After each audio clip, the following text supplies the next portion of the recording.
all that, coming up to 100 games and just signed a 2-year extension, which is incredible. I told you on the weekend, it was my happy news story of the year.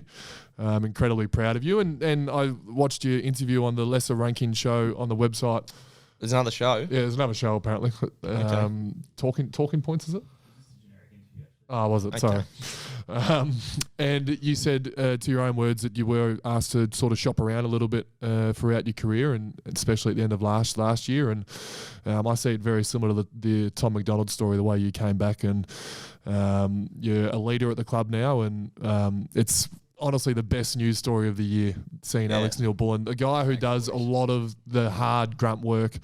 And yeah, so I'm stoked for you. And obviously was a pretty easy decision to sign the 2 years. Oh, absolutely. You come, I rewind 6 months ago, and I'm sitting there unknowing if I'm going to be wearing the number 30 ever again.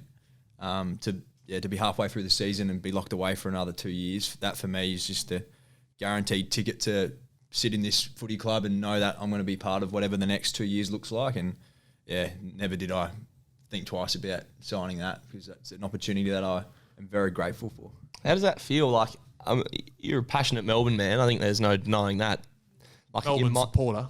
He's a passionate Adelaide boy, still at heart. Melbourne, Melbourne footballer. I was like, Melbourne Football Club. Yeah. Man, and you love the club. You love your teammates. Very tight. We've got a close group, and you're a real part of that. And to be told, I'm interested in your mindset. So they tell you it's the reality of football to look somewhere else. It doesn't work out. You have to come back. What was your mindset like over the preseason, and how do you sort of come back into a club where they've told you to look somewhere else? How's that mindset for you? Probably should clear up as well. It wasn't like they were like, "There's no opportunity here for you. We don't want you." It was more the honest conversation around, look, if there is another opportunity there for you, we're willing to let you pursue that, just for your own growth as a player.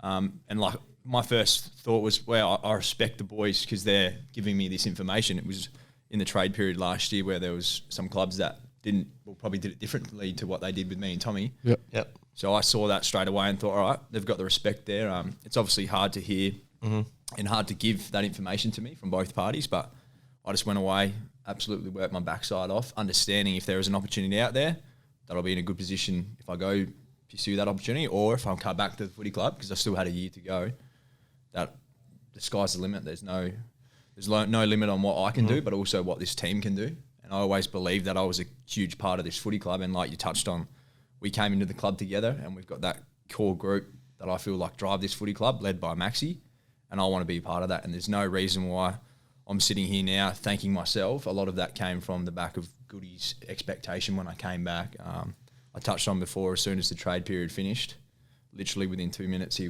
called me and just said, "Mate, I'm so stoked that you're still at this footy club. I can't wait to get to work with you. Let's see what we can do." And that for me, I was already in a good mindset, but that just reassured I'm at the best footy club I can be at here. And yeah, we're having some good success at the moment.